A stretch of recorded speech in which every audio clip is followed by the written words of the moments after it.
प्यारे दोस्तों, बहुत बहुत स्वागत है आपका अपने चैनल यूजीसी नेट साहित्य दर्पण में। तो मित्रों, आज हम अरे या यावर रहेगा याद हमारे पाठ्यक्रम में लगा हुआ है इकाई 10 में। तो आज हम इसको पढ़ने वाले हैं। इकाई 10 के काफ़ी इंपॉर्टेंट तथ्य है जो कि मैं कोशिश करूँगी अपलोड करने की यूट्यूब पर। और पेड कोर्स वाले तो वैसे भी इसको तैयार करके रखे होंगे, ऐसी मेरी उम्मीद है। ठीक है।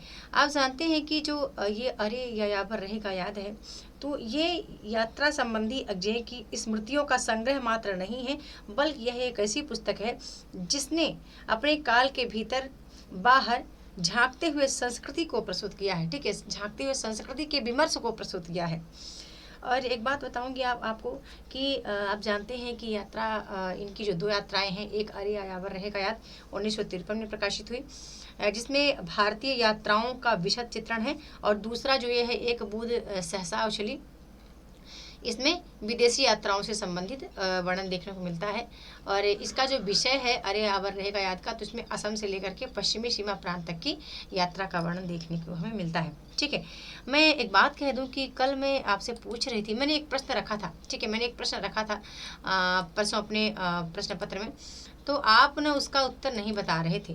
मैंने रखा था कि जमीन से शिलालेख मूर्तियों से निकालने का कार्य, मतलब जो काम उनके पिता ने पुरातत्व क्षेत्र में किया, जमीन से शिलालेख मूर्तियों से निकालने का कार्य, वही काम अजय अपने अंतिम वर्षों में अपने भारतीय अतीत के विशाल स्मृति प्रदेश में करना चाहते थे। मैंने ऑप्शन रखा था, तो आप सब आचार्य शुक्ल को लगा आते, जबकि ये रामविलास शर्मा का कथन है। ये अरे यावर रहेगा याद से ही लिया गया कथन था। ठीक है, तो चलिए बात कर लेते हैं कि अरे यावर रहेगा याद प्रकाशन वर्ष यहाँ दिया गया 1953 में। और इनके दो यात्रा स्मरण है, अरे यावर रहेगा याद, एक बूंद सहसा उछली। और इसके अतिरिक्त एक इनकी और है जन जनक जानकी, 1984 में यात्रा पुस्तक का संपादन भी इन्होंने किया था। ठीक है, एक चीज आप देखेंगे कि अजय के यात्रा वृतांतों में भौगोलिक सूचनाओं के अतिरिक्त संस्कृति, सभ्यता, दर्शन एवं इतिहास की विस्तृत जानकारी मिलती है। ठीक है, अब हम देखते हैं कि अरे यावर रहेगा याद जो है वो 8 शीर्षकों में विभक्त है। तो ये 8 शीर्षक आपको याद रखने बहुत जरूरी है। अब मैं थोड़ा सा रुक करके एक बात कहना चाहूंगी बंधु, कि आप ये देखें कि पिछले वर्ष क्या कमी रह गई थी आप में, कौन सी ऐसी कमी रह गई थी जिसकी वजह से आप 1% से 2% से 10% से आपका एग्जाम क्वालिफाई नहीं हो पाया था। यानी जो चीज़ें आ रही हैं बहुत अच्छा है, उसको आप रिवीजन तो करेंगे ही, और जो नहीं आ रही थी तो उम्मीद करती हूँ कि आपने उसको पढ़ा होगा। मैं बहुत बार अपने वीडियो पर अक्सर आपको कहती रहती हूँ कि अपनी कमियों को देख लीजिएगा, इस बार अपनी कमियों को सुधार करके ही एग्जाम की तैयारी करना है। और एग्जाम की तैयारी करना ही नहीं, एग्जाम को क्वालिफाई करना है। ठीक है, तो उम्मीद करती हूँ कि आपने इसको पढ़ा होगा। आप दोहराव के तौर पर मैं इसको एक बार फिर आपके समक्ष प्रस्तुत कर रही हूँ। आशा यही रहती है मेरी कि आप अच्छी मेहनत करते हैं।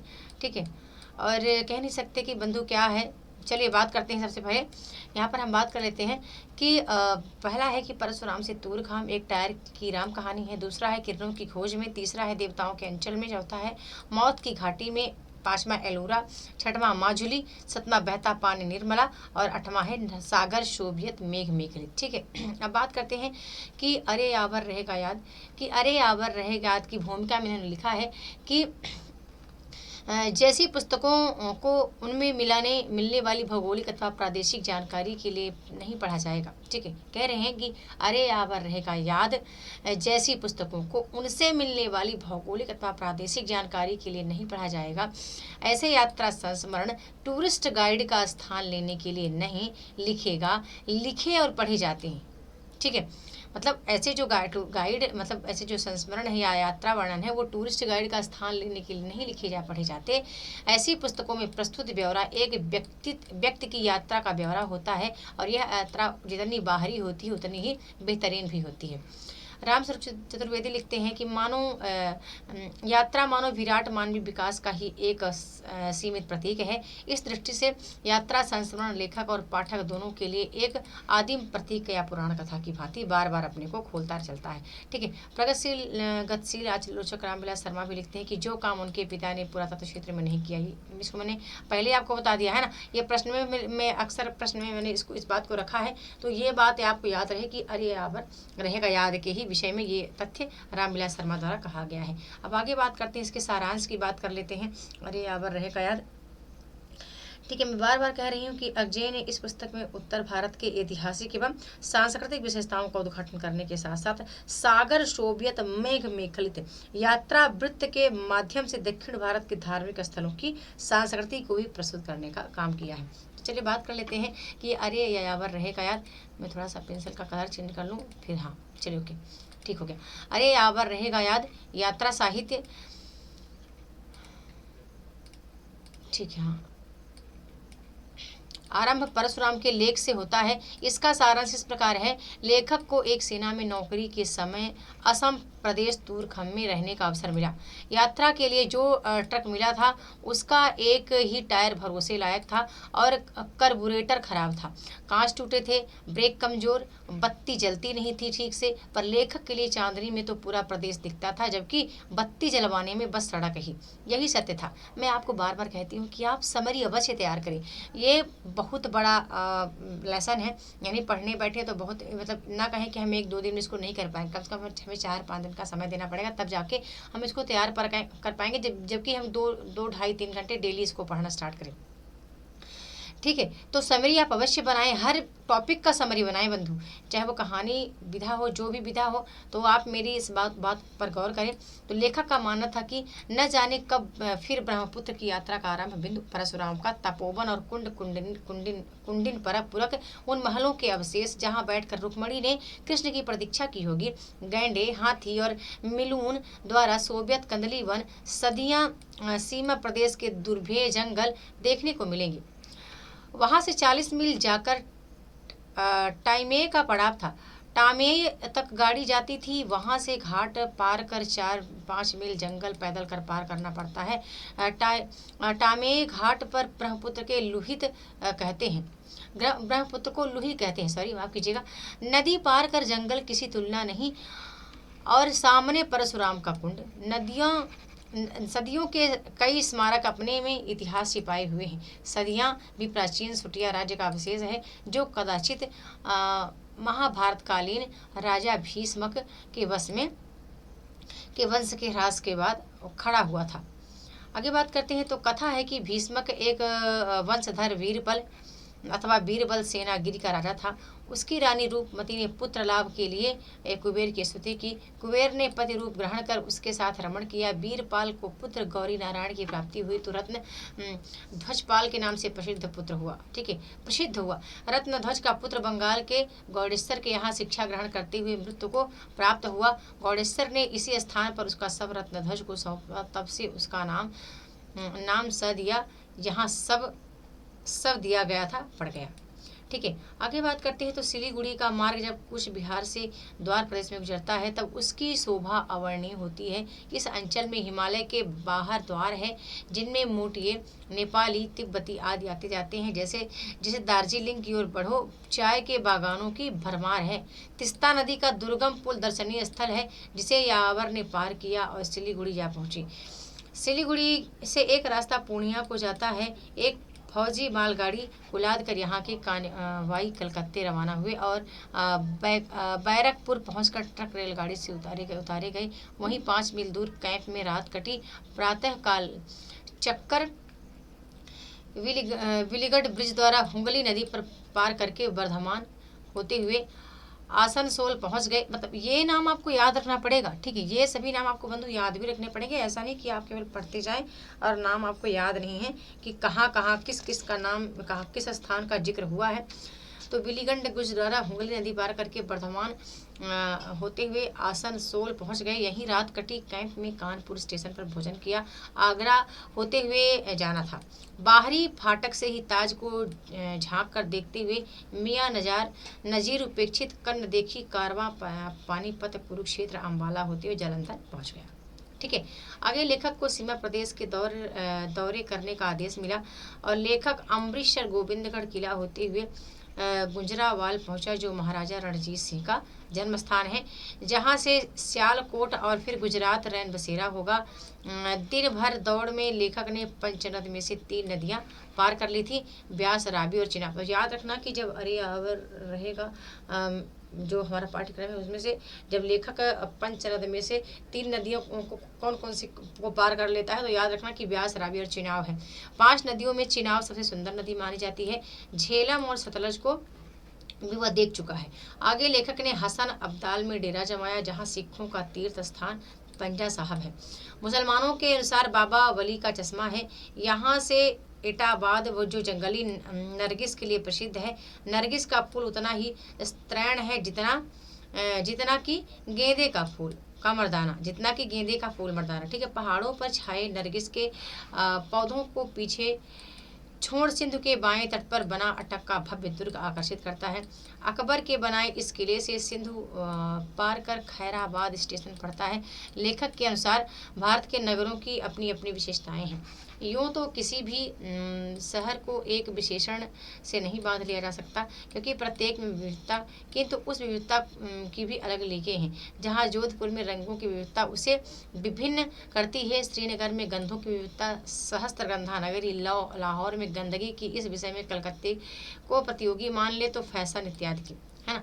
मतलब कहने का सही यहाँ पे बता रही है लेखक कि जो जो वो चीज़ देखते हैं, यात्रा वर्णन का यही उद्देश्य होता है कि वो उन्होंने इस यात्रा के लिए न कि कोई ऐसी पुस्तक लिख दी, उन्होंने वहाँ की संस्कृति को लिखा है कि लेखक क्या क्या चीज़ें देख करके आते हैं। पेशावर अपने बाजारों के लिए प्रसिद्ध है। पेशावर से चलने पर लेखक का कुनबा बढ़ गया है। एंटोन तो था ही चित्रकार, केवल कृष्ण और पत्नी देवयानी भी साथ थी।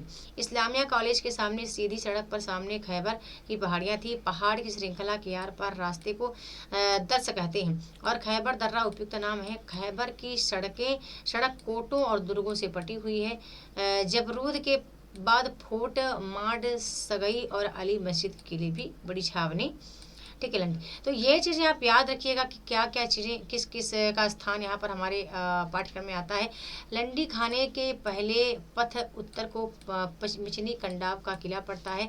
मिचनी कंडाव से आगे का मार्ग दूर तक खुला जिसमें तुरखम का टीला ही थोड़ा अवरोध करता है। भारत का सीमांत यात्रियों को यहाँ से आगे न जाने की आज्ञा नहीं। लेखक लाहौर से प्रारंभ कर रावलपिंडी, कोहमरी, धुमेल होता हुआ कश्मीर पहुंचा था। श्रीनगर पहुंचकर अनुभव किया कि अब यहाँ आने पर पहले जैसा उत्साह न था। गुरु दंपत्ति लेखक के साथ अपनी पत्नी को गुरु को विशेष चिंता हो रही थी।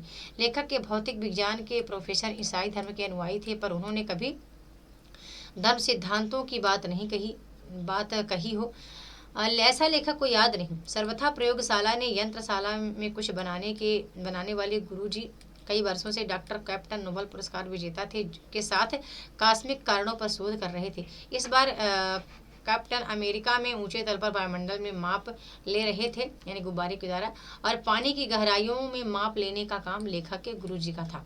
ठीक है, आगे बात करते हैं। तो वैज्ञानिक अधिगम के लिए बहुत सी व्यवस्थाएं करनी पड़ती हैं। कोसरनाग तक जाने के लिए सुपिया तक सड़क है, पुल सब कच्चे हैं, उन पर मोटर चलाने का परमिट लेना होगा। श्रीनगर के गवर्नर से मिलना होगा। पूरा दल जिसमें लेखक, उनके गुरु के अतिरिक्त 2 और लोग थे, एक रसायन शास्त्र के प्रोफेसर और दूसरे उनके भतीजे छोटे जोशी जी। दल में 5वां व्यक्ति था खान सामान रहमत, जो पहाड़ी अभियानों का अनुभव प्राप्त कर चुका था। जुलाई के दूसरे सप्ताह के एक दिन प्रातःकाल सब श्रीनगर से जम्मू की सड़क पकड़ निकल गए। वहां पामपुर पहुंचे, जहां की बाकर खनी और सीरमल प्रसिद्ध है। जम्मू वाली सड़क छोड़कर अब कच्ची सड़क पर आ गई जो सुपिया तक जाती है, जो पीर पंजाल श्रेणी उत्तर उपयुक्ता में है। पीर पंजाल का ही एक बड़ा सरोवर कोसरनाग है। इसकी ऊंचाई 12,000 फीट है। विशुद्ध वातावरण में कॉस्मिक कारणों के स्वभाव, शक्ति, भेदकता आदि का अध्ययन सरलता से किया जा सकता है। ठीक है, अब आपने देखा कि कितने ऐसे नाम आए हैं जहाँ जहाँ लेखक ने भ्रमण किया है, जहाँ उन्होंने यात्रा किया है, उन सब का उन्होंने जिक्र किया। ठीक है, ये बहुत छोटा सा सारांश है, बाकी पढ़ने बैठेंगे तो आपको बहुत से ऐसे स्थानों का जिक्र देखने को मिलेगा। पामपुर से राम और रामू से सुपिया तक कीचड़ में बहुत मालगाड़ी फंसी और खाली करके पुल पर किए गए, खाली करके पुल पार किए गए, ठीक है, पर होगा पार किए गए। नदी पार कर सभी सुपिया आ गए, वहीं झील तक सभी पहुंच चुके और 200 फुट और किनारे चढ़कर 200 फुट और किनारे की ओर उतरना था। अब सभी लोग कोसरनाग की झील पर थे, जहां की सुंदरता अनिवार्य अवर्णनीय थी। झील में नवनीत के बहुत से बड़े बड़े गोलों सी बर्फ चट्टान के तीर थी। घोर निस्ताद निश्चलता नीरवता का साम्राज्य। झील के उतार पर खुली जगह सभी ने एक शिविर डाला। कॉस्मिक किरणों संबंधी तथ्य पर उनके अनेक प्रकार के अनुमान थे और उन्हीं के आधार पर विभिन्न क्षेत्रों देशों के वैज्ञानिक विभिन्न दिशाओं में खोज यंत्रों का आविष्कार और संबंध क्रियाओं घटनाओं का मापन कर रहे थे। अब हम जब इसका संक्षेप पढ़ेंगे तब आपको बात बहुत समझ में आएगी, ठीक है। झील में डाला गया विद्युत यंत्र कांटे से निकल गया और 3 दिन तक गहरी झील में पकड़ने पर भी नहीं मिल रहा था।